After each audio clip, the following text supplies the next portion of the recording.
Shalom. Selamat pagi jemaat Tuhan dan pemirsa dimanapun Anda berada pada saat ini. Puji Tuhan, hari ini Senin 25 Desember 2023, Gembala Sidang dan Jemaat Tuhan GBT Getsemani Pamulang dapat merayakan ibadah Natal dengan suasana yang berbeda. Tepatnya saat ini kami berada di tengah-tengah kebun anggur Wonderland, Gunung Bunder, untuk menikmati indahnya ciptaan Tuhan. Kami percaya dimanapun Anda berada untuk merayakan Natal, Roh Tuhan yang memenuhi setiap kami, Roh yang sama itu juga yang akan memberkati Bapak, Ibu, Saudara dimanapun Anda berada. Sebelum kita memulai ibadah Natal pada pagi hari ini, mari kita berdoa. Terima kasih Tuhan atas kebaikan, kasih, anugerah, penyertaan, dan berkat-berkat-Mu, karena kami kembali ke hadirat-Mu dengan kesehatan dan kekuatan yang baru. Saat ini kami akan memulai ibadah. Pimpin kami dari awal, pertengahan, hingga akhir ibadah ini. Teristimewa kepada hamba-Mu yang akan menyampaikan firman-Mu, agar dapat memberi terang bagi kami dan mereka yang mendengarkannya. Terima kasih Tuhan, di dalam nama Tuhan Yesus Kristus yang adalah Tuhan dan Juru Selamat dan kekasih jiwa kami. Mari kita semua yang percaya katakan amin. Haleluya. Saya undang Bapak Ibu semua untuk boleh bangkit berdiri. Kita mau siapkan hati kita. Terima kasih Tuhan untuk hari yang indah ini. Terima kasih kalau Tuhan boleh lahir untuk kami semua. Terima kasih sudah membuat sebuah karya yang luar biasa bagi setiap kami umat-Mu. Ini kami Tuhan, kami dalam pelataran-Mu yang kudus. Haleluya Yesus.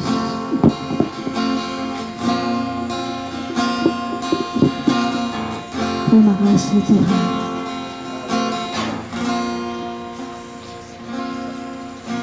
Yang ku sembah hanya Yesus, yang ku puja hanya Yesus, yang ku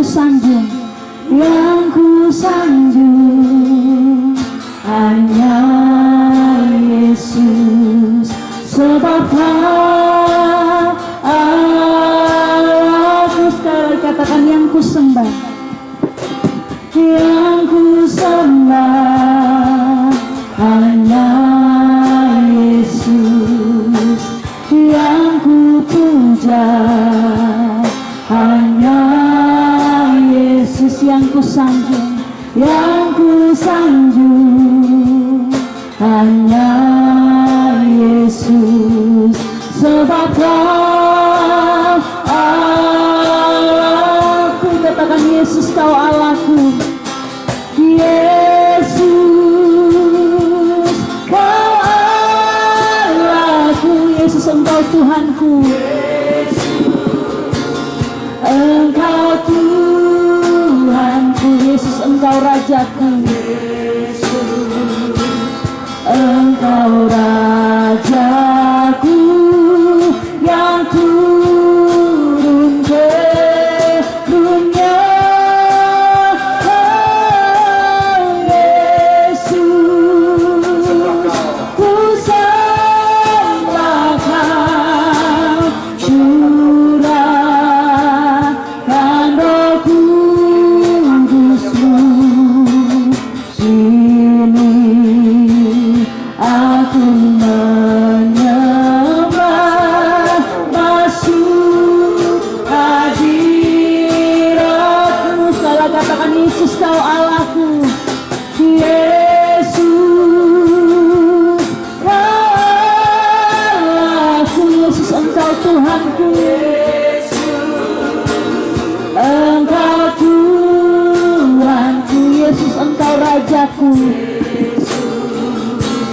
Engkau Rajaku yang turun ke dunia, Yesus ku sembah,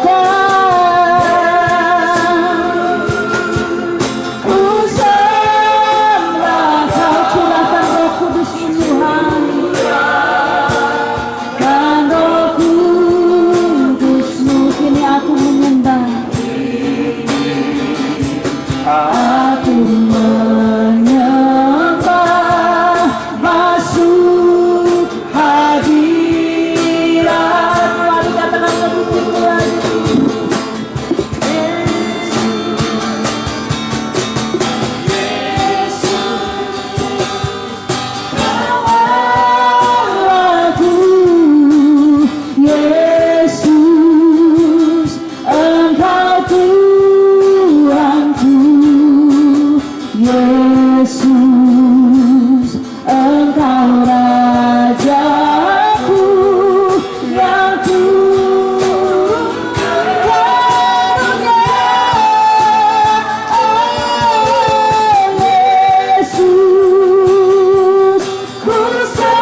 Engkaulah Raja dalam kehidupan kami.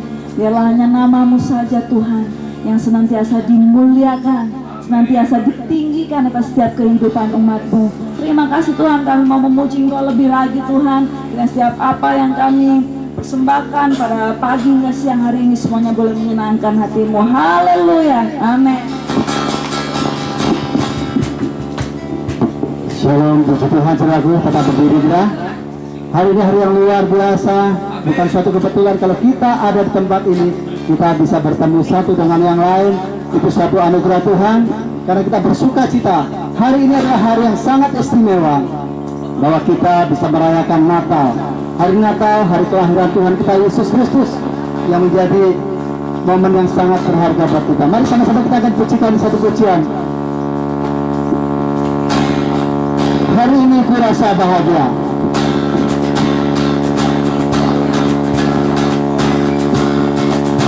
Haleluya. Mari tepuk tangan kita semuanya di atas kepada kita. Haleluya.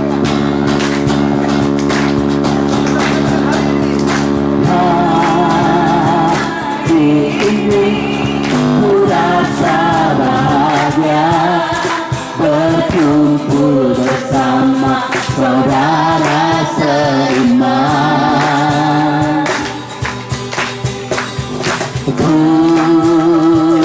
Tuhan Yesus telah satukan kita tanpa memandang di antara kita. Saudara kata, hari ini ku rasa bahagia.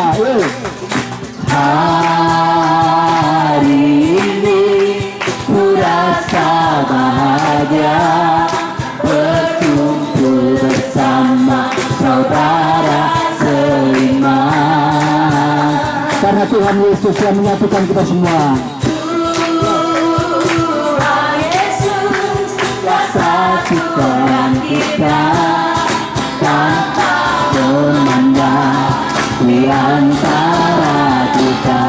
Kita bergandeng satu dengan yang lain.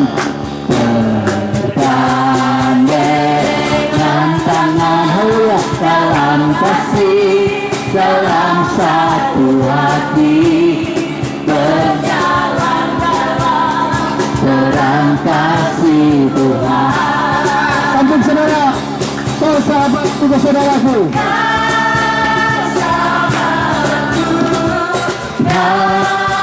Saudaraku, tiada yang dapat memisahkan kita.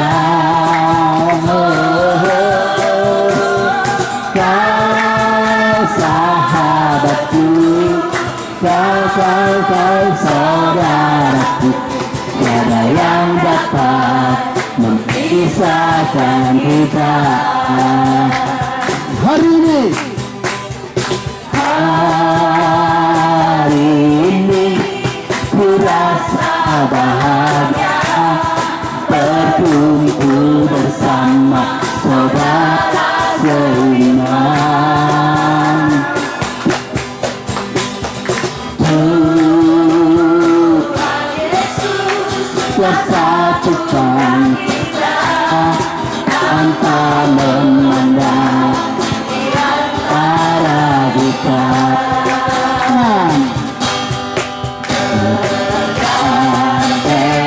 Dengan tangan dalam kasih, dalam satu hati, berjalan dalam terang kasih Tuhan.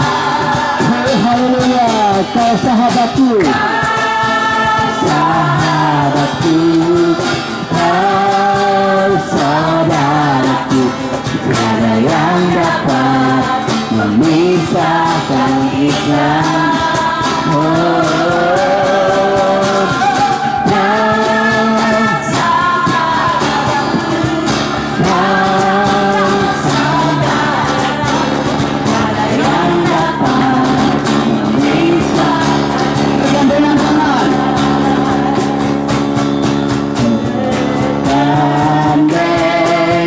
Tangan dalam kasih, dalam satu hati, berjalan dalam terang kasih Tuhan. Katakan kau, saudara sahabatku, kau.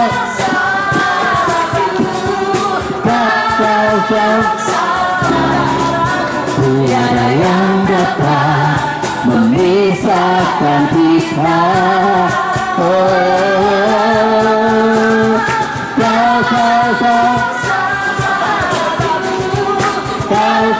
Kau saudaraku, tiada yang dapat memisahkan kita. Tiada yang dapat memisahkan kita.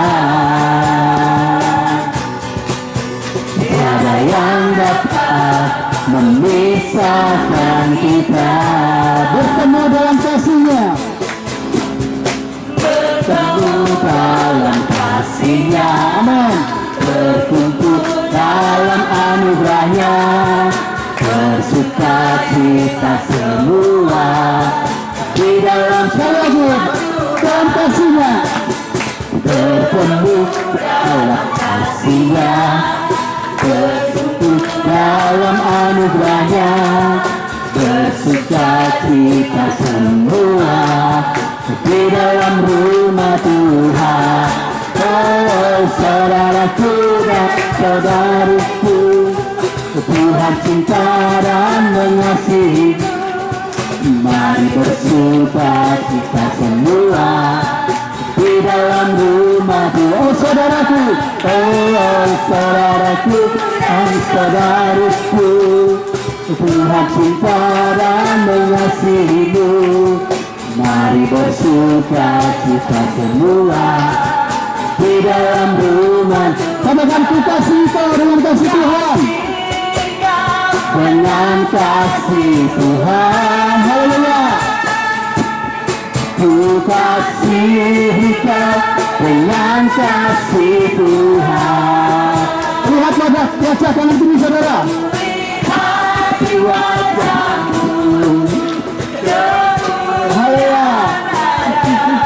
Ku kasih kau dengan kasih. Sekali lagi, ku kasih kau. Ku kasih kau dengan kasih Tuhan. Haleluya. Ku kasih kau dengan kasih Tuhan. Ayo katakan kanan kiri saudara. Ku lihat di wajahmu kemuliaan Raja. Ku kasih kau dengan kasih Tuhan. Ku cinta keluarga Tuhan.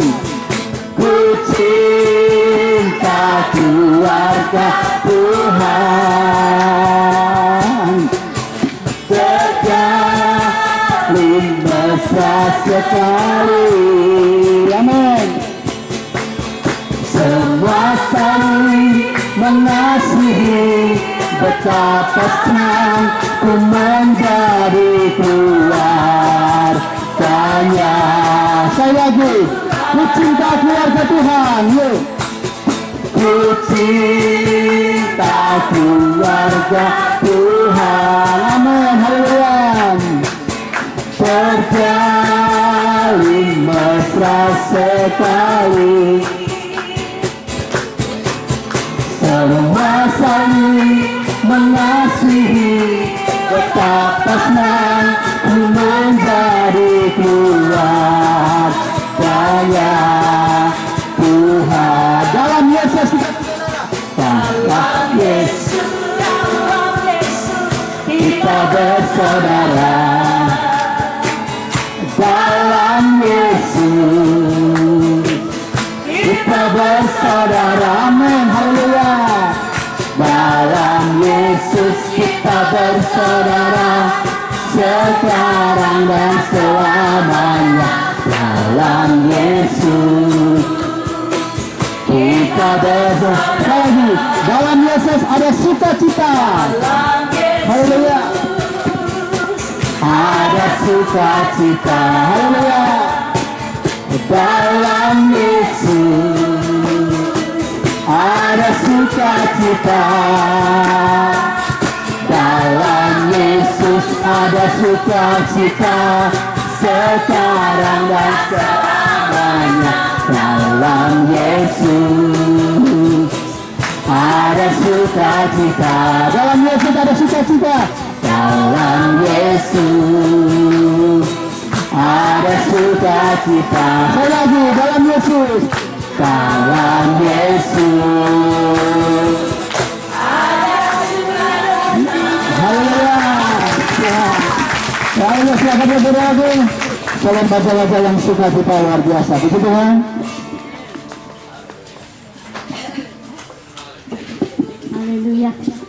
Pada hari ini kita sudah bersukacita karena Tuhan sudah lahir di dunia untuk menebus dosa dan mengabarkan kabar sukacita ya. Tiba saatnya kita akan memberikan persembahan. Kita akan memberikan yang terbaik untuk Tuhan. Sebelumnya mari kita berdoa.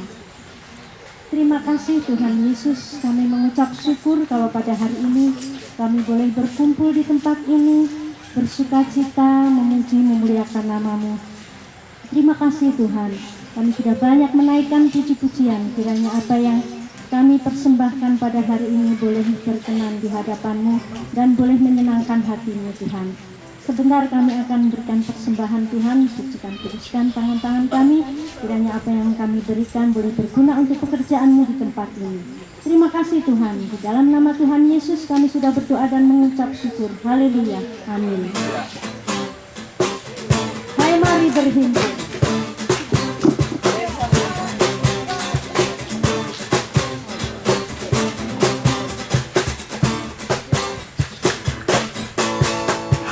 Mari berhimpun dan bersukaria, turut semua ke Betlehem. Marilah pandang Tuhan balas suka, sembarang puji Dia, sembarang puji Dia, sembarang puji Dia, saraga. Sekali lagi, hai mari berhimpun dan bersukaria, turut semua ke Betlehem. Marilah pandang Tuhan balas suka, sembarang puji Dia, sembarang puji Dia, sembarang puji Dia, saraga. Sembarang puji Dia, saraga. Sembarang puji Dia, saraga. Terima kasih Tuhan Yesus.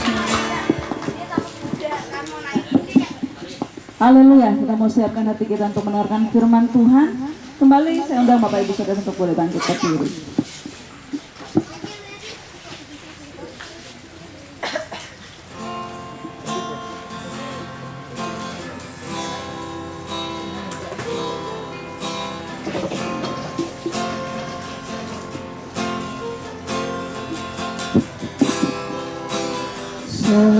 Seperti palungan layakkanlah hatiku menyambutmu Tuhan. Seperti emas kemenyan berlur, biar hidupku berkenan padamu. Sebab Natal takkan berarti tanpa kasih-Mu. Lahir di hatiku, lahir di hatiku, hanya bersama-Mu Yesusku rasakan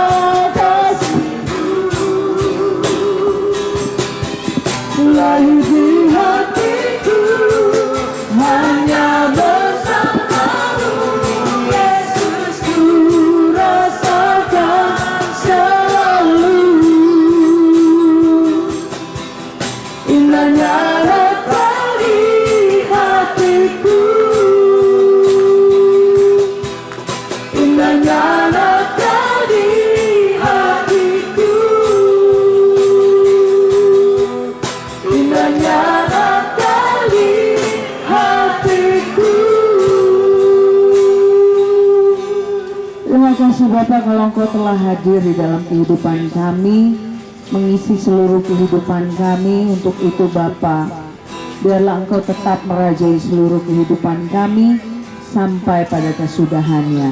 Terima kasih untuk karya-Mu yang begitu besar yang terjadi dalam kehidupan kami, sehingga kami boleh menjadi anak-anak-Mu, kami boleh memanggil-Mu Abba Bapa. Terima kasih Bapa, semua karena kasih karunia-Mu, bukan karena kesalahan kami, bukan karena kecakapan kami, tetapi semua karena kasih anugerah yang telah Engkau berikan kepada setiap kami. Bapa, pada hari ini kami memperingati dan merayakan kelahiran-Mu Bapa, terkhusus merayakan kelahiran-Mu ada di dalam kehidupan kami. Terima kasih Bapa, dan kami sudah memuji membesarkan nama-Mu. Biarlah pujian penyembahan yang kami naikkan Bapa boleh berkenan di hadapan-Mu Bapa, dan ibadah ini juga boleh Engkau kenan. Sebentar Bapa kami akan duduk diam, mempersiapkan hati telinga kami sebagai seorang murid untuk dididik di dalam kebenaran firman Tuhan. Berkati setiap kami, berkati hamba-Mu, sehingga apa yang keluar dari mulut lidah bibir hamba-Mu hanyalah kebenaran yang daripada-Mu saja. Terima kasih Bapa di surga, kami sungguh berterima kasih karena Engkau sudah memberikan yang terbaik kepada setiap kami. Bahkan sungguh teramat baik, seperti yang Engkau katakan di dalam firman Tuhan di dalam Kejadian, bahwa segala sesuatu yang terjadi di dalam kehidupan kami, bahwa segala sesuatu yang Engkau ciptakan itu sungguh teramat baik. Terima kasih Bapa di surga, kami siap untuk menerima berkat firman Tuhan yang di dalam nama Tuhan Yesus, Juru Selamat kami yang hidup. Haleluya, amin.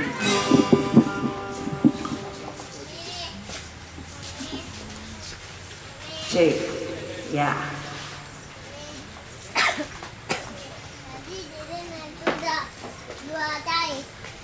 Ya. Shalom, selamat pagi. Masih pagi ya. Masih pagi menjelang siang. Puji nama Tuhan. Saya saya mewakili Gembala Senior mengucapkan Selamat Natal 2023.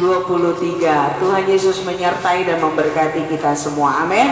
Puji nama Tuhan. So, tadi di lagu pengantar firman, seperti wanita. Palungan. Ya, kenapa jadi seperti wanita ya? Ya seperti palungan. Saya tuh hanya ngetes gitu loh, ngetes ingatan. Karena sebentar lagi nanti akan ada kuis gitu kan, ya kan? Iya dong. Ya seperti palungan. Nah, ini pengantarnya tuh luar biasa banget, sama seperti firman Tuhan yang akan saya bawakan tentang palungan. Ada di sini yang nggak pernah lihat yang namanya palungan? Anak Gen Z, hello Gen Z. Tahu nggak palungan itu apa? Dideno. Nah, nanti lihat ke sana. Di sana ada tempat kuda, istal kuda. Nah, di sana ada yang namanya palungan. Ya, nanti lihat tanya sama Bang Bongkeng yang namanya palungan tuh yang mana. Oke? Ya. Palungan itu adalah tempat binatang atau hewan untuk mengunyah makanannya, ya. Jadi kira-kira kalau palungan itu tempat untuk mengunyah makanan binatang, bersih apa kotor nggak sih? Ya kotor ya, karena apa? Udah campur dengan ya esensnya dari liurnya si hewan, kemudian esensnya si sari-sari makanannya itu ya. Nah, saudara pernah bertanya nggak, kenapa sih Tuhan Yesus itu lahirnya di palungan? Ada nggak yang pernah nanya, kenapa ya Tuhan Yesus lahirnya di palungan? Oh iya, belum ada hotel, belum ada villa ya kan? Tapi udah ada loh penginapan. Nggak punya duit. Oh ya, kenapa sih Tuhan Yesus tuh lahirnya di palungan ya? Kenapa dia yang katanya raja, kok iya bisa-bisanya lahir di kandang? Pernah nggak ada yang nanya kayak gitu? Nggak ada ya? Oh berarti nggak kurius, terima jadi apa adanya gitu ya. Nah, ada seorang muridnya Yesus namanya Lukas. Dia akan menceritakan yang namanya momen palungan yang akan kita baca di Lukas 2 ayatnya yang ke-7. Bawa Alkitab elektronik? Bawa. Ya, kalau sudah ketemu katakan yes. Yes. Pada belum tidur ya, kan? Yes, sudah ketemu? Yes. Kalau sudah ketemu berdiri lagi. Ya, biar gak ngantuk karena saya melihat mata-mata sudah mulai kuyuh. Oke, sudah ketemu, kita baca di Lukas 2 ayatnya yang ke-7. 3, 2, 1. Dan ia melahirkan seorang anak laki-laki, anaknya yang sulung, lalu dibungkusnya dengan lampin dan dibaringkannya di dalam palungan, karena tidak ada tempat bagi mereka di rumah penginapan. So, kenapa palungan? Silakan duduk. Apa sih yang mau disampaikan sama Lukas? Kenapa Yesus lahir di palungan? Yang pertama, poin yang pertama, palungan itu dirty, palungan itu kotor, apa saudara? Ya, seperti yang sudah saya ulas di depan tadi, yang namanya palungan itu tempat makan hewan. Pastilah tempat itu bukan tempat yang resik atau bersih gitu ya. Karena itu adalah tempat bercampurnya air liur hewan dengan esens makanan, ya, makanan hewan yang berjatuhan. Nah, itulah namanya palungan. Nanti saudara bisa lihat di sana. Tentunya sebagai orang tua, Yusuf dan Maria menginginkan segala sesuatu yang terbaik. Ada di sini yang memang bercita-cita pengen lahiran anak di palungan atau di kandang domba, di kandang ayam, itu nggak ada, ya kan? Pasti minimal bidan lah ya kan? Maksimal ya nggak terhingga lah mau melahirkan di mana. Sekarang model melahirkan tuh banyak macamnya gitu. Ada yang water birth, ada yang pakai hypnosis birth dan lain sebagainya. Nah, tentunya Yusuf dan Maria juga menginginkan segala sesuatu yang terbaik untuk anaknya gitu ya. Akhirnya mereka harus membersihkan kandang karena tadi dikatakan di dalam Lukas tidak mendapatkan tempat penginapan. Akhirnya mereka harus apa? Membersihkan yang namanya kandang. Nanti bisa dilihat di sana ada istal kuda. Walaupun udah dibersihin, tetap harum semerbak, indah mewangi, berseri sepanjang hari, betul? Iya kan? Harumnya tuh, ya seperti itu ya. Saudara dan ibu-ibu, bapak-bapak bisa membayangkan. Nah, walaupun udah dibersihin, yang namanya kandang, yang namanya palungan, tetaplah sesuatu yang kotor gitu ya. Walaupun sudah dibersihkan, tetap aja bau, tetap aja kotor. Karena sekali lagi palungan itu tempat berjatuhannya sisa-sisa makanan dengan air liurnya hewan. Nah, beda dengan zaman sekarang. Anak-anak zaman sekarang itu kan ya seperti tadi sudah saya ulas, paling tidak melahirkannya di mana? Dan saya sendiri lahir di rumah sakit yang cukup besar, Budi Kemuliaan. Nah, apa artinya palungan yang kotor? Melalui palungan ada pesan kuat untuk kita semua. Ini berbicara bahwa dia yang lahir, raja yang lahir itu, dia lahir di kandang domba, ditaruh di atas palungan, dibungkus kain lampin. Itu menandakan apa?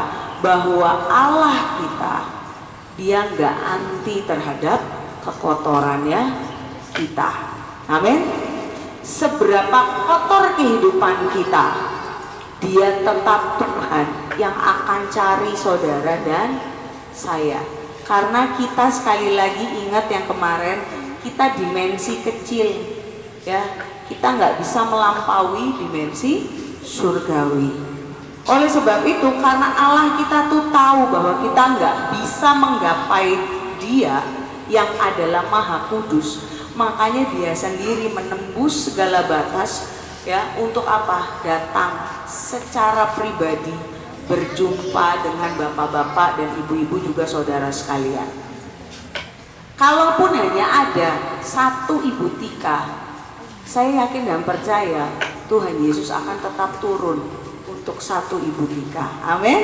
Puji nama Tuhan ya. Itu tadi makna pertama dari yang namanya palungan, bahwa Tuhan kita adalah Tuhan yang tidak anti terhadap kekotoran hidup kita. Bahkan Dia mau ambil kita, Dia bersihkan kita. Kita diberikan identitas yang baru, dijadikan anaknya, dan diberikan hak untuk memanggilnya Abba, Bapa. Karena apa? Dia begitu cinta sama saudara dan juga saya. Amin. Nah saudara, hari ini saya berdoa untuk setiap kita. Ketika kita belajar mengenai palungan, ya, Tuhan mengizinkan setiap kita untuk anugerahnya terjadi di dalam kehidupan kita, bahwa Dia adalah Allah yang kudus, yang maha luar biasa, yang perkasa, El Gibor. Dia nggak anti terhadap kekotoran hidup kita, seberapapun kotornya kita, seberapapun menjijikannya kita, Dia nggak pernah anti terhadap kekotorannya kita. Yang kedua, makna palungan yang kedua, bahwa palungan itu keberadaannya sudah direncanakan. Apa saudara? Yang pertama apa tadi? Palungan itu. Yang kedua, palungan itu sudah direncanakan, ya. Kalau saudara tadi baca di Lukas 2 ayat yang ke-7, ya, dikatakan demikian, dan ia melahirkan seorang anak laki-laki, anaknya yang sulung, lalu dibungkus dengan apa? Kain lampin, dan dibaringkan di dalam palungan, karena tidak ada tempat bagi mereka di rumah penginapan. Pernah nggak kita berpikir, masa iya ya Yesus lahir di kandang domba, ditaruh di atas palungan, itu merupakan satu kebetulan? Pernah nggak berpikir gitu? Ini bukan suatu kebetulan saudara, tetapi ini sudah direncanakan, ya, sudah direncanakan berabad-abad, ya, bahkan sudah sejak kala gitu, purbakala. Nah, coba kita renungkan sama-sama, apa iya kebetulan waktu Tuhan Yesus mau lahir semua penginapan itu penuh, padahal Dia yang punya seluruh dunia ini. Jadi bukan secara kebetulan, tetapi palungan itu sudah direncanakan, ya. Yesus lahir di kandang domba itu sudah direncanakan. Nah, saudara, kalau saat saudara baca ayat ini, kita perlu tahu di bagian yang kedua bahwa Yesus sudah melewati berabad-abad untuk menggenapi rencana dan rancangannya.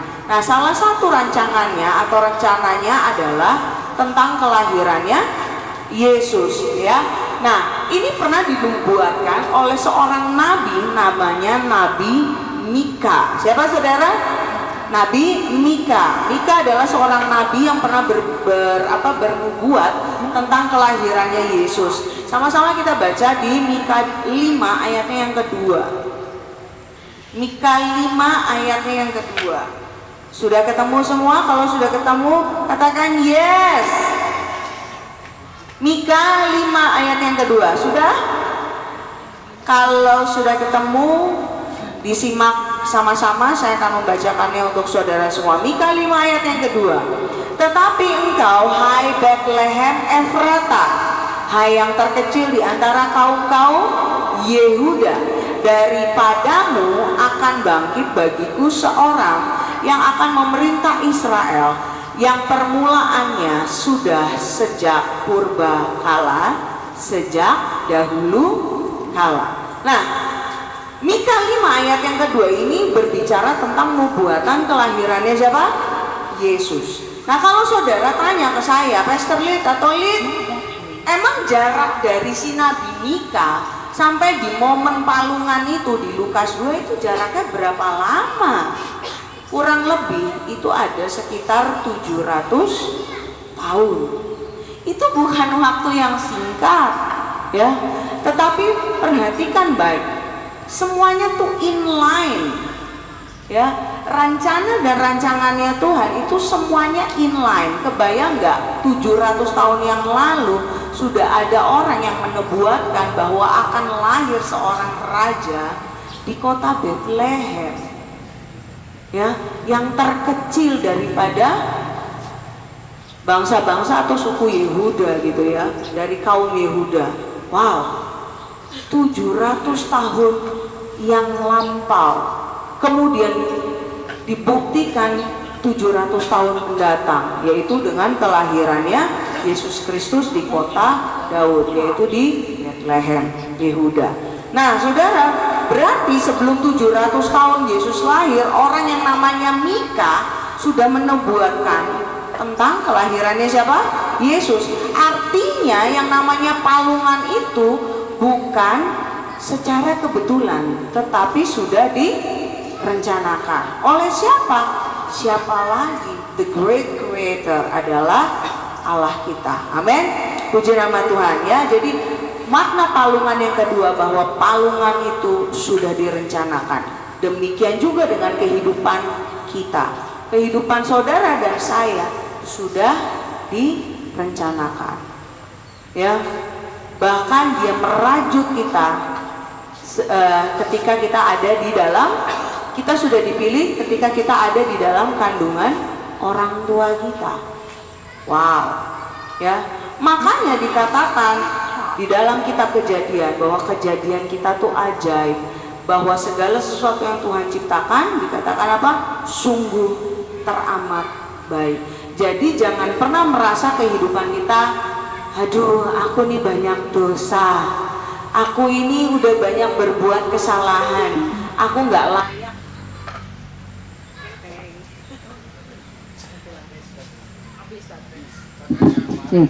Aku nggak layak buatan Tuhan.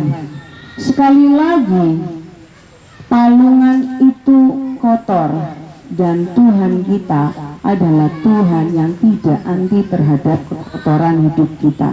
Bahkan dia mau membuild up kehidupan kita, ya. Dia mau terus bekerja untuk kita. Ini juga mati nih. Ya, dia terus mau bekerja untuk kehidupan saudara dan saya. Yes, dia mencintai kita apa adanya.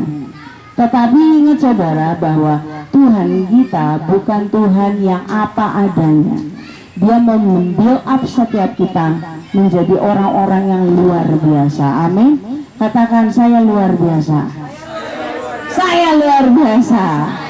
Karena Allah saya luar biasa. Amin. Kemuliaan Tuhan kita Yesus Kristus. Yes, saudara jangan pernah malu bahwa kita memiliki Yesus yang adalah Allah yang luar biasa. Terserah orang di luar sana mau mengolok-olok apa, tetapi satu yang harus kita tahu dan kita pegang teguh, bahwa Allah kita Allah yang hidup. Amin. Allah yang luar biasa yang gak pernah berhenti bekerja untuk saudara dan juga saya. Dia akan membawa kita terus naik terbang seperti Raja Wali. Puji nama Tuhan. Dan yang kedua tadi, palungan itu sudah direncanakan. Bahwa kehidupan kita pun sudah direncanakan Sejak lampau, sejak dalam kandungan ibu kita sudah dipilih, gitu ya. Yang ketiga, makna palungan. Palungan berbicara tentang tanda. Apa saudara?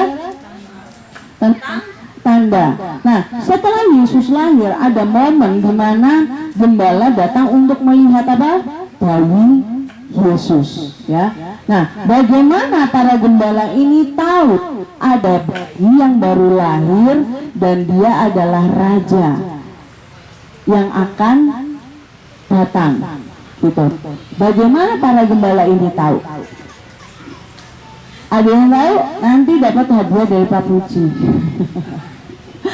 Ada yang tahu nggak tandanya apa? Ya?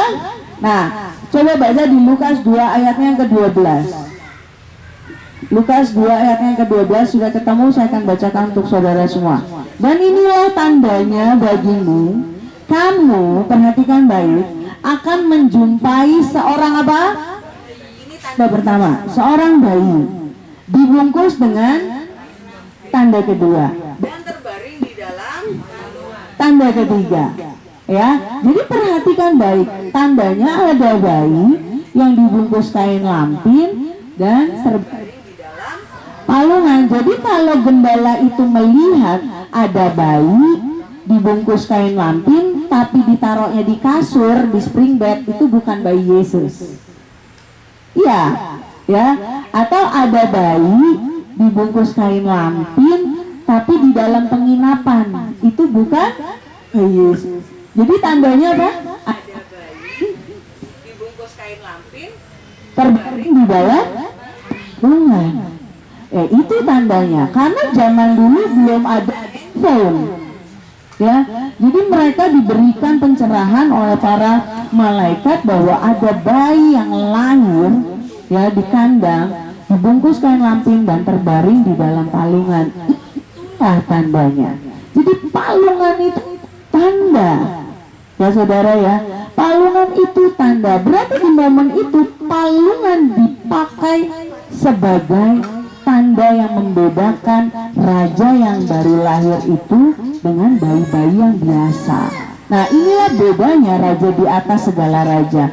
Ketika saudara tahu raja ini bukan sembarangan raja. Kerajaannya bukan kerajaan dunia saja, tetapi kerajaannya adalah kerajaan sorga. Amin. Kerajaan sorga. Bahkan dia yang memiliki seluruh dunia ini dan dia juga yang empunya sorga. Nah, ini bicara tentang raja yang tidak menyalahgunakan kekuasaan. Kalau sekarang ini seringkali kita seringkali kecewa dengan pilihan kita.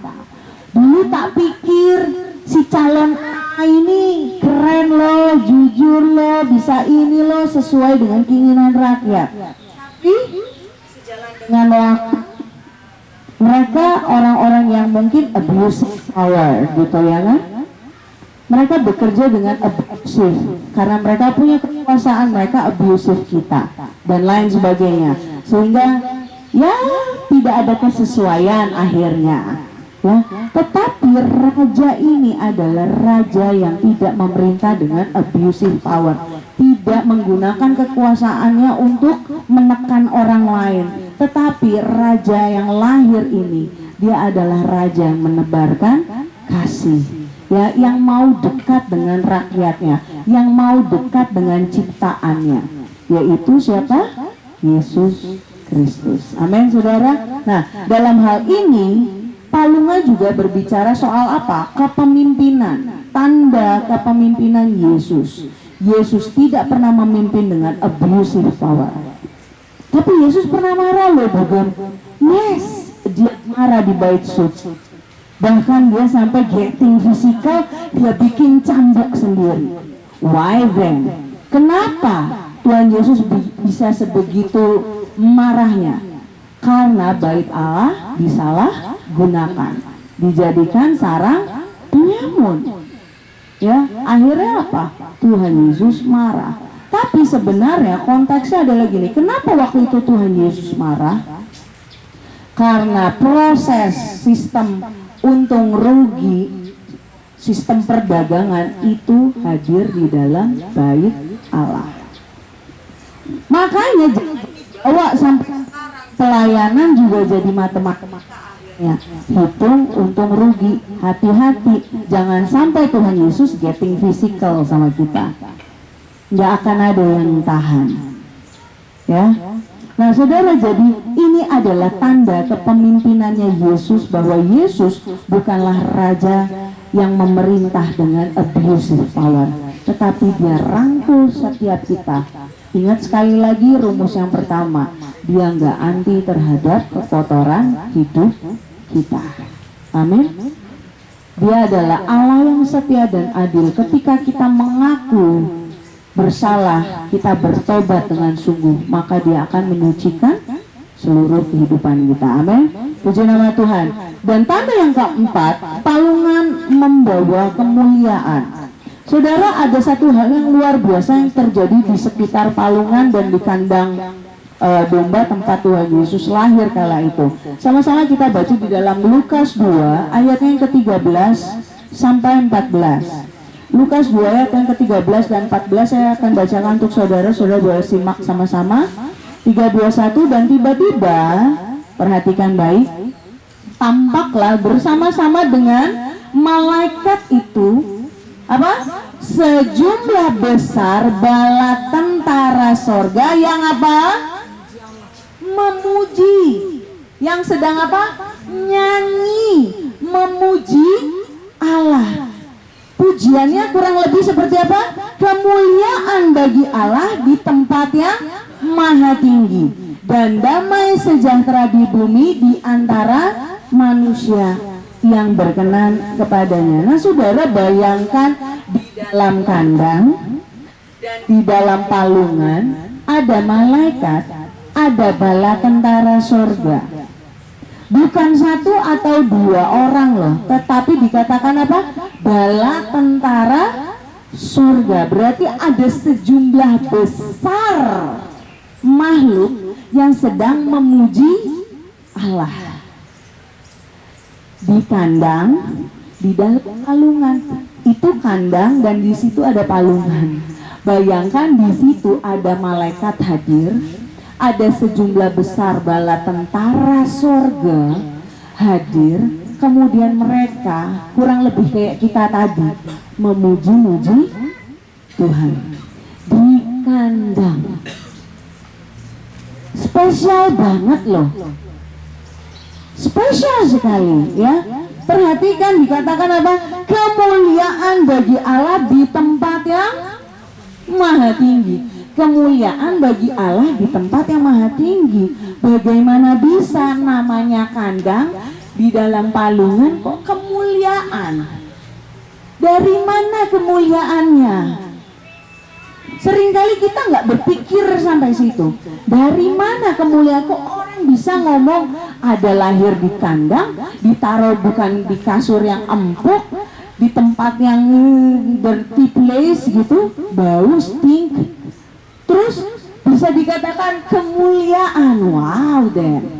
Ya, nah mungkin sebagian kita bertanya-tanya, tinggi apanya? Mulia apanya? Wong lahirnya di kandang, ditaruhnya bukan di kasur yang empuk, ya, bukan di merek Inoek gitu kan? Ya nanti di endorse ya, tolong Mos.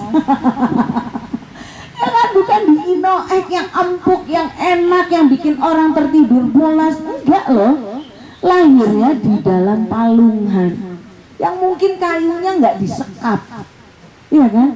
Yang mungkin cuma dialasin kain-kain seadanya, nggak ada empuk-empuknya. Ya? Terus kemuliaan tingginya tuh dari mana? Ya, tingginya dari mana? Inilah dia arti dari palungan membawa kemuliaan. Bahwa apa? Yesus Tuhan dan Raja yang tinggi.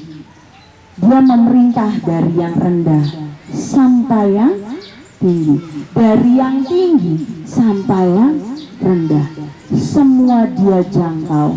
Ingat sekali lagi kita back to number one, ya, bahwa dia tidak anti terhadap kekotoran hidup kita. So dia nggak pilih-pilih. Oh karena Bu Ratna kaya, oh aku cinta sama Bu Ratna, tak berkati. Enggak. Ya. Oh karena Bu Lydia, oh cuma dompetnya doang yang kece gitu ya, nggak ada isinya. Ya sudahlah, aku nggak. Dia bukan Tuhan yang seperti itu. Tetapi dia cinta setiap kita. Mau kaya, mau miskin, mau kurus, mau gemuk, mau kulitnya merah kayak suamiku, mau kulitnya putih kayak Yohandra, mau kulitnya putih kayak saya. Semua Tuhan cinta. Dia memerintah dari yang tinggi sampai yang rendah, dari yang rendah sampai yang tinggi, ya. Dia bukan raja yang memerintah dengan abusive power, tetapi keberadaannya, kedatangan yang pertama untuk apa? Memberikan damai sejahtera, menyebarkan keselamatan dan cinta kasih. Amin. Nah, dengan kata lain, palungan membawa satu pengharapan, membawa kemuliaan bagi setiap kita. Amin. Amin, saudara. Dan tanda yang kelima, palungan merupakan model pemuritan. Apa? Palungan model pemuritan. Pernah nggak kita bertanya-tanya, kenapa pesan kelahirannya Yesus disampaikan kepada gembala? Bukan kepada ahli agama, bukan kepada ahli Taurat mungkin, atau kepada ahli-ahli Farisi? Enggak, tetapi disampaikan kepada siapa? Gembala. Sama-sama kita buka di Lukas 2 ayatnya yang ke-14. Saya akan bacakan untuk saudara. Lukas 2 ayat yang ke-14. Kemuliaan bagi Allah di tempat yang maha tinggi, dan damai sejahtera di bumi di antara manusia yang berkenan kepadanya. Siapakah gembala? Gembala di zaman itu dipandang sebelah mata, saudara. Ya, gembala itu dipandang sebelah mata. Tetapi dikatakan apa? Di Lukas 2 ayat yang ke-14, kemuliaan bagi Allah di tempat yang maha tinggi, dan damai sejahtera di bumi di antara manusia yang berkenan. Seorang yang rendah pun Tuhan kenal. Ya, jangan pernah merasa diri aku kecil, aku kan orang biasa. Ada orang yang luar biasa. Emang ada jemaat yang biasa-biasa. Emang ada jemaat yang luar biasa. Semua luar biasa di mata Tuhan. Semua berkenan di mata Tuhan. Ya, dikatakan apa? Di antara manusia yang berkenan kepadanya. Saudara, gembala itu status yang paling rendah kala itu. Ya, tetapi dikatakan manusia yang paling berkenan kepada Bapa. Seperti apa sih yang berkenan? Berkenan itu berasal dari kata eudokia. Eudokia ini nanti kalau saudara baca itu ada muncul di Lukas 10 ayat yang ke-21 ya. Nah, saya bacakan aja deh. Lukas 10 ayat yang ke-21. Pada waktu itu juga bergembiralah Yesus dalam Roh Kudus dan berkata, Aku bersyukur kepadamu Bapa, Tuhan langit dan bumi, karena semuanya itu Engkau sembunyikan bagi orang bijak dan orang pandai, tetapi Engkau nyatakan, perhatikan baik, tetapi Engkau nyatakan kepada orang kecil, kepada orang kecil. Ya Bapa, itulah yang berkenan kepadamu. Kalau di dalam bahasa Inggrisnya, on that same occasion Jesus rejoiced in the Holy Spirit and said, I praise you, Father, Lord of heaven and earth, because you have hidden these things from the wise and intelligent and revealed them to little children. Ya, to little children. Yes, Father, for this was your gracious will. Perhatikan kata the little children, anak kecil. So, kenapa Tuhan Yesus pakai kata anak kecil? Perhatikan sikap dan sifat anak kecil. Anak kecil itu gampang apa? Meniru. Anak kecil itu gampang copy paste. Artinya perkenanan Tuhan yang terjadi pada orang yang gampang meniru karakter Yesus. Itu orang-orang yang dikenal oleh Tuhan. Amin. Sudahkah kita meniru karakter Bapa kita? Seharusnya yes. Karena kita seringkali mengaku kita Tuhan. Paling tidak DNA-nya itu ada di dalam aliran darahnya kita. Tapi sudahkah kita meniru? Sudahkah kita memiliki karakter Kristus? Oh yes. Kita muka bumi ini dan kita masih sedang berproses. Amin. Amin, saudara. Ya. Nah, jadi perkenanan Tuhan terjadi pada orang yang mau dan gampang untuk dimuridkan. Seperti siapa? Seperti Yesus itu sendiri. Ketika usianya 12 tahun, apa yang dia lakukan? Dia bukan ketinggalan di bait Allah, tetapi dia meninggalkan diri di bait Allah. Untuk apa? Mendengarkan pengajaran dan berdiskusi dengan orang-orang pandai kala itu. Ya. Jadi inilah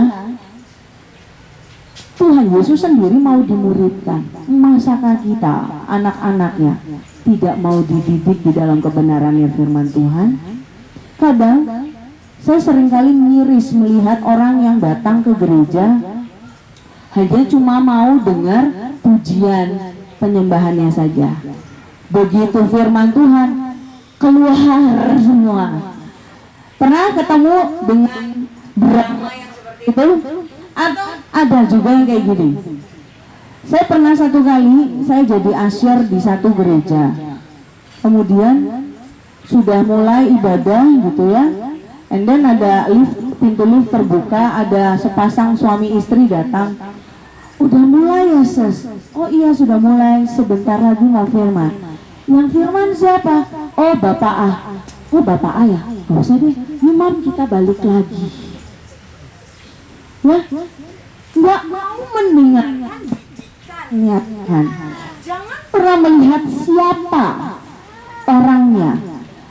Pastikan dan percaya saja bahwa orang itu sudah dipilih Tuhan untuk menjadi penyambung lidahnya, untuk memberkati saudara dan juga saya. Amin.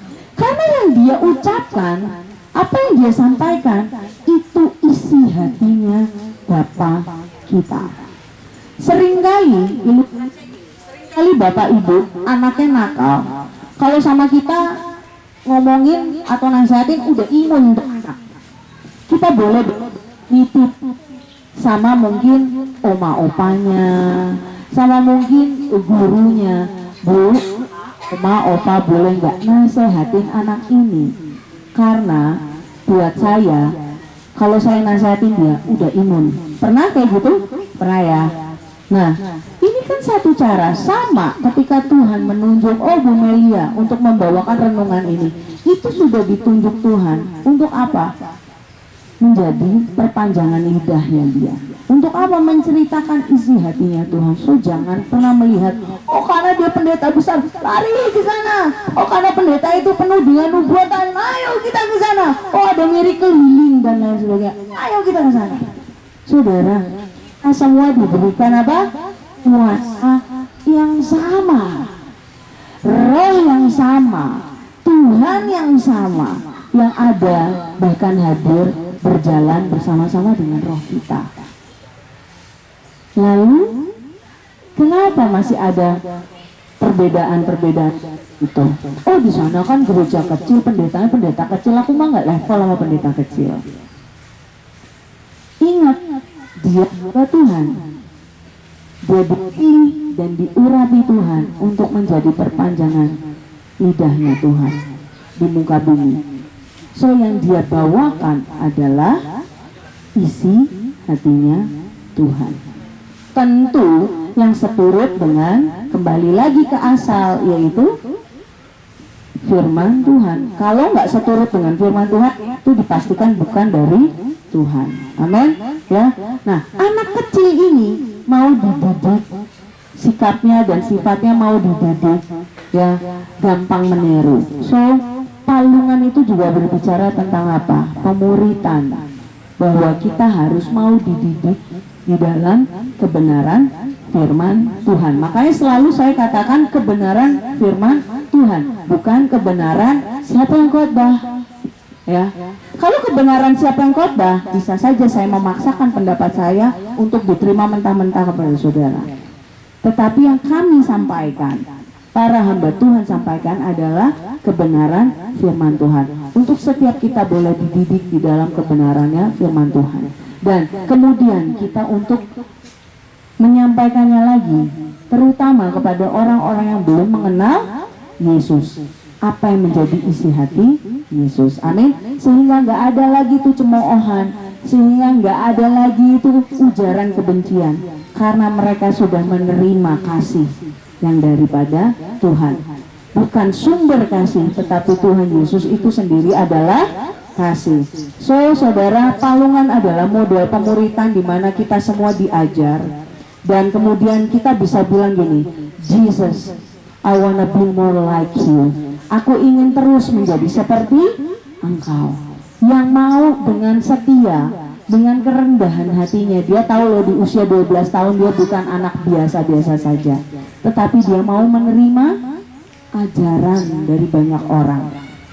dari pemimpin agama, ahli Taurat. Bahkan dia anak usia 12 tahun, anak saya aja masih suka main-main, tetapi dia memilih untuk ada di bait di rumah Tuhan. Untuk apa? Darah dari Tuhan. Dia tahu nggak dia bukan orang biasa-biasa? Nggak tahu.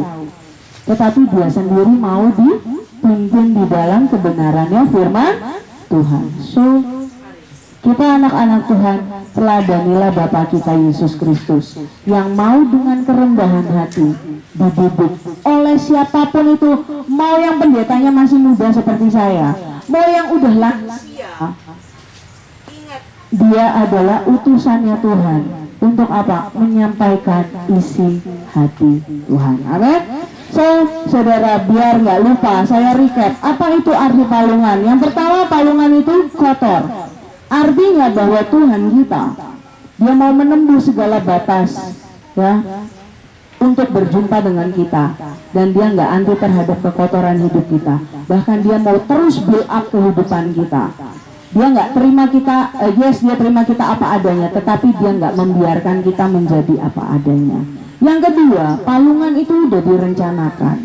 Dan yang ketiga, palungan berbicara mengenai kepemimpinannya Tuhan Yesus yang memimpin dengan kasih. Dia tidak membeda-bedakan, ya. Yang keempat, palungan membawa kemuliaan. Membawa kemuliaan untuk siapa? Membawa kemuliaan untuk setiap kita. Bahwa dia nggak memilih, oh mana yang kaya, mana yang miskin, yang jelek nggak gua kasihi. Nggak ada tuh. Semua dikatakan serupa gambar Allah. Berarti semua dia cinta. Amin. Dan yang kelima, palungan adalah model pemuritan. Kalau kita udah tahu ini semua, so aplikasinya apa sih di dalam kehidupan kita? Yang pertama, jangan takut, jangan ragu, jangan malu untuk menceritakan isi hatinya Tuhan, ya. Menceritakan isi hatinya Tuhan, yaitu tentang apa? Tentang pengorbanannya Yesus, tentang kasihnya Yesus bagi kita, bahwa dia hadir di tengah-tengah dunia ini hanya untuk satu tujuan, mati bagi saudara dan juga saya, bahkan mati bagi dunia ini, menebus dosa, menanggung segala kekurangan dan kelemahan kita. Yang kedua, aplikasinya apa?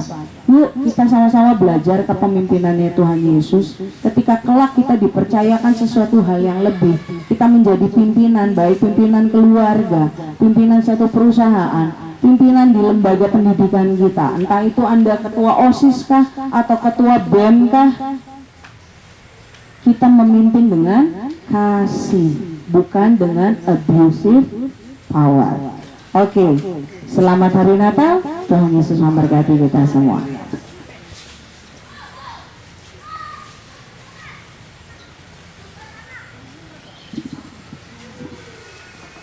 Mari kita tundukkan kepala. Allah Bapa yang Maha Besar, syukur terima kasih Bapak, kalau pada siang hari ini kami diingatkan kembali bahwa kehadiran-Mu ajaib Bapak, kehadiran-Mu miracle, dan Engkau adalah Allah besar, Allah yang luar biasa, Allah yang hidup, Allah yang kami Kristus, yang mau mati bagi kami, yang gak anti terhadap kekotoran hidup kami, bahkan kehidupan kami sudah Engkau rencanakan sejak dahulu kala. Terima kasih Bapak, dan masa depan kami juga sudah Engkau rancang sedemikian hingga yang membawa kemuliaan. Terima kasih Bapak di surga, bahkan Engkau pergi naik ke surga untuk menyiapkan tempat untuk setiap kami yang tetap setia, yang tetap ada di jalur trek iman kami kepadamu Bapak. Untuk itu Bapak, kuatkan iman kami sehingga kami boleh tetap fokus hanya padamu saja Bapak, sehingga kami boleh mendapatkan mahkota kemuliaan itu menjadi bagian kami. Terima kasih Bapak untuk kelahiran-Mu, untuk kematian-Mu yang terjadi di kehidupan kami, untuk menebus setiap kami Bapak. Terima kasih Bapak di surga. Kami percaya momen Natal ini boleh menjadi momen pengingat bagi setiap kami untuk kami kembali kepadamu, bahwa Engkau adalah Allah yang selalu membuka tangan-Mu, yang selalu mengetuk pintu hati kami untuk Dia boleh hadir, ada di dalam kehidupan kami, boleh merajai kehidupan kami. Terima kasih Bapa di surga, berkati setiap kami, berkati hamba-Mu di dalam nama Tuhan Yesus, Juru Selamat kami yang hidup. Haleluya, amin.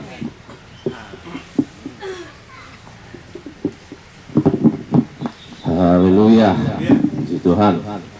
Terima kasih buat pelayanan kebenaran firman Tuhan yang kita sudah dengar. Dan sekali lagi saya mewakili Gembala Sidang Senior Bapak Pendeta Yahya Jofari, juga penasehat gereja kita Bapak Hendrik Palit, keluarga besar Gembala Sidang, majelis dan pengurus aktivis gereja kita, Gereja Bethel Tabernakel Getsemani Pamulang, dan tentu saja untuk kita semua sidang Jumat yang terkasih, saya mengucapkan selamat Natal dan selamat kita menyambut tahun baru. Selamat Natal 2023, menyambut tahun baru 2024. Bersyukur, saya senang sekali bangun pagi lihat senior-senior saya sehat gitu, termotivasi. Masih ada kesempatan untuk kita selalu bersyukur, kita tidak putus-putus. Dan saya sharing dengan Bapak saya, hari demi hari kita harus tumbuhkan kesadaran supaya kita dapat bersyukur. Orang yang bersyukur hanya orang yang sadar bahwa Tuhan selalu menjaga, menyertai kita apapun, kapanpun, bagaimanapun situasi yang Tuhan luaskan, Tuhan izinkan kita alami. Puji nama Tuhan. Dan saat ini, sebelumnya saya juga berterima kasih buat panitia Natal dan tahun baru 2023. Dan hari ini Gets Christmas Camp 2023. Terima kasih banyak buat kerja kerasnya Bapak Ibu. Saya boleh sampaikan, ini saya betul-betul bersyukur, saya bangga. Panitia kita bukan orang-orang yang kebanyakan waktu atau orang-orang yang nggak punya kerjaan, tapi mereka adalah orang-orang sibuk, dan saya pastikan mereka orang yang sangat diberkati Tuhan dan sudah diberkati Tuhan. Untuk itulah mereka dapat membantu dan memberkati lewat pelayanan mereka. Puji nama Tuhan. Dan saya selalu berdoa untuk aktivis dan panitia, Tuhan selalu memberkati. Puji nama Tuhan. Dan saat ini seperti yang sudah disampaikan hari Minggu yang lalu, kemarin, bahwa di hari ini ada penyerahan sertifikat SBC.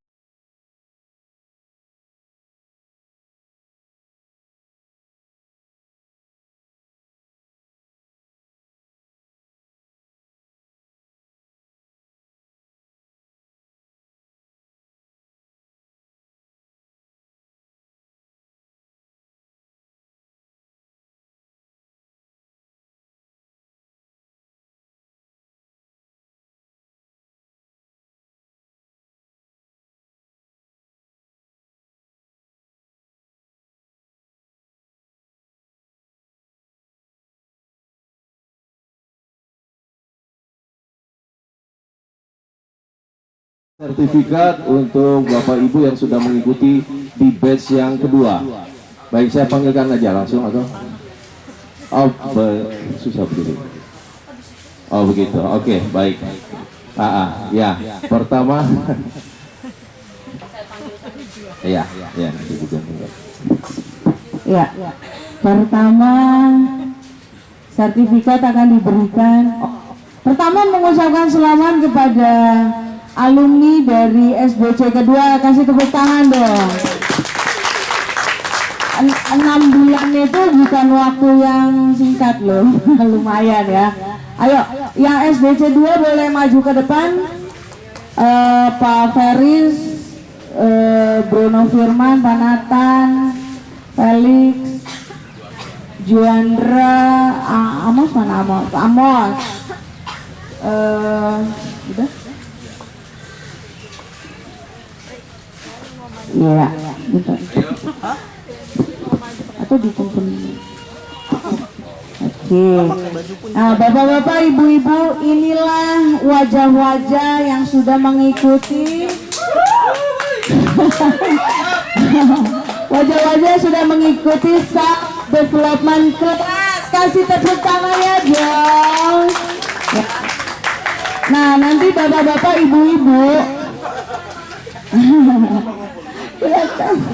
Takut disetrap dia. Ya. Bisa terlihat perubahannya ya. Kalau dulu Yandra itu malu, pendiam ya. Setelah mengikuti SDC ya, yang rambutnya tadinya panjang, kemudian dia pangkas. Saya nggak expect dia tuh mangkas langsung pendek loh, tapi luar biasa Yandra, keren banget. Oke.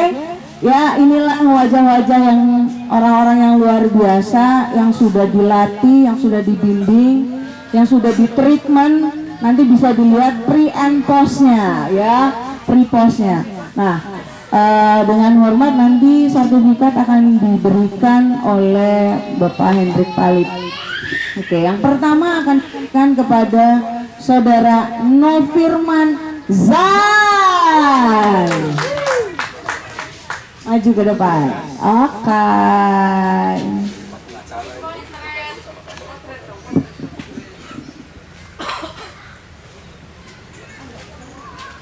Kasih lihat ke. Oke. Selanjutnya. Sertifikat penghargaan Dan ini diserahkan kepada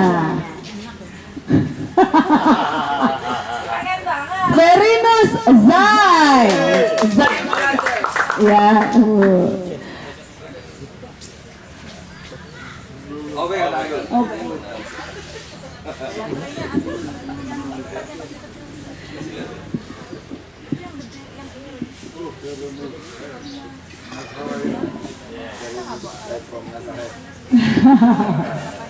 Selanjutnya sertifikat penghargaan ini diserahkan kepada Felix Ardita Yuswiana. Silakan maju ke depan.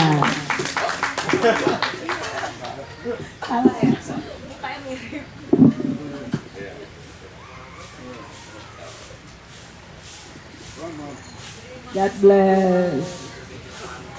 Selanjutnya sertifikat penghargaan SDC. Oh ya, oke, belum difoto, sabar.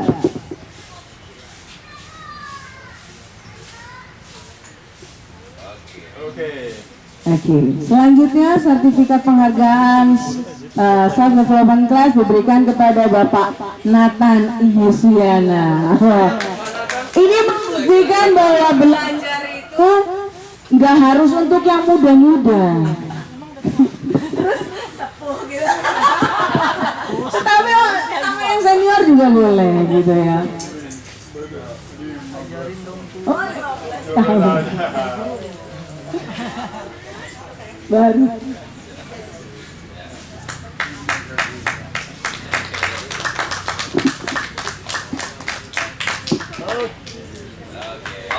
Jangan lupa dilaminating. Oh iya, iya. Selanjutnya sertifikat penghargaan self development class diberikan kepada Wahyu Wisnu Rama. Ya, Amos.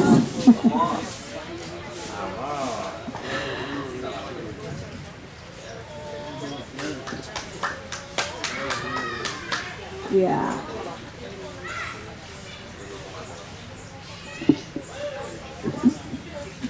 Ya, selanjutnya sertifikat penghargaan self development class diberikan kepada Joandra Luisa Handrieta.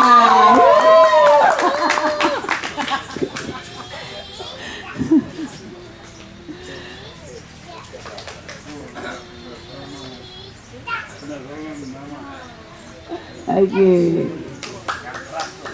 Tepuk tangan buat para peserta self development class. Oke. Ya. Foto bersama. Oke.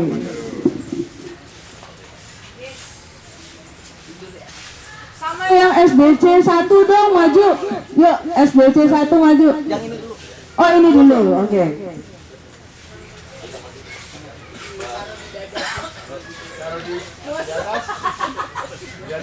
Bang Dada, diangkat sertifikatnya. Dada, Amos diangkat ya.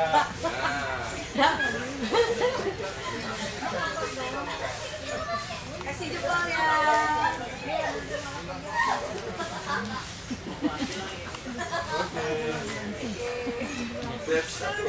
Oke Bu, sekalian dengan band 1. Buat satu Bu Melia, Bu Meta, Bu Pini, Bu Ruth, Pak Puji, Bu Lilis, Pak Lasut. Wow, banyak. Bu Tika, Bu Arifa.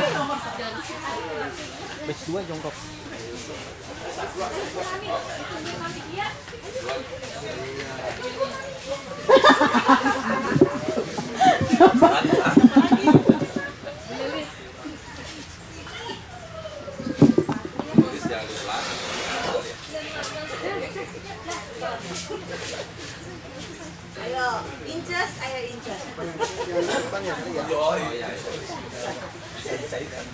Ini ikut apa ini? Match berapa ini? Match berapa ini? Dia calon generasi penerus. Sudah? Oke. 1, 2, 3. Satu lagi. Lagi. Lagi gaya bebas ya? Dulu, formal dulu.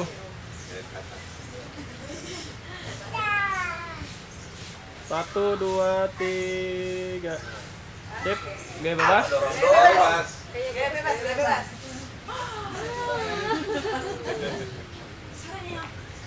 Dorong ya. 1, 2, 3. Sip. Oke. Ya, selamat untuk para peserta. Ya. Leaders, good, very good. Oke.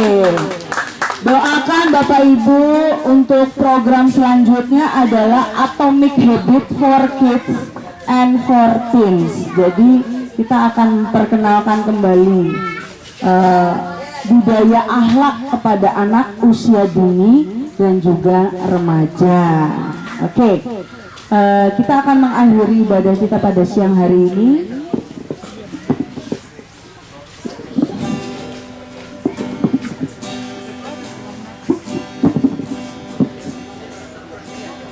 Sebab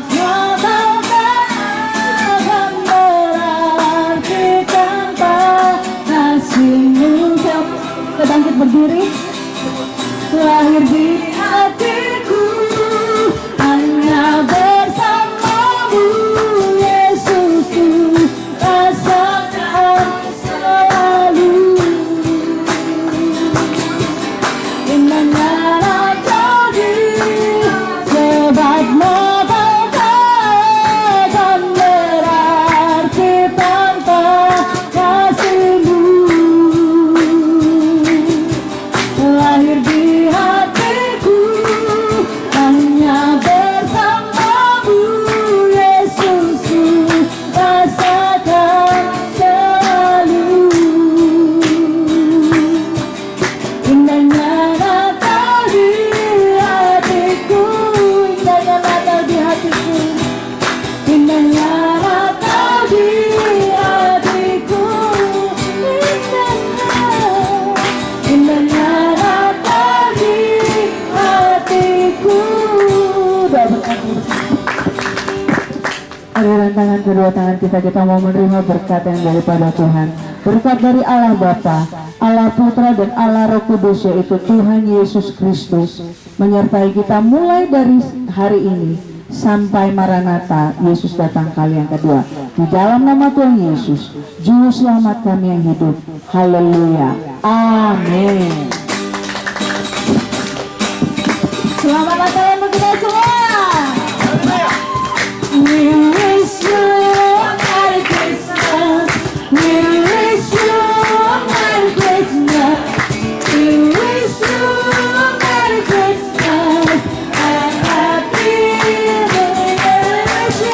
We wish you a Merry Christmas. We wish you a Merry Christmas. We wish you a Merry Christmas and Happy New Year. Feliz Navidad. Feliz Navidad. Feliz Navidad. Espero año de felicidad. Feliz Navidad, Feliz Navidad, Feliz Navidad, próspero año de felicidad. I wanna wish you a Merry Christmas. I wanna wish you a Merry Christmas. I wanna wish you a Merry Christmas from the bottom of my heart. I wanna wish you a Merry Christmas. I wanna wish you a Merry Christmas. I wanna wish you a Merry Christmas from the bottom of my heart. I wanna wish you a Merry Christmas from the bottom of my heart. I wanna wish you a Merry Christmas from the bottom of my heart.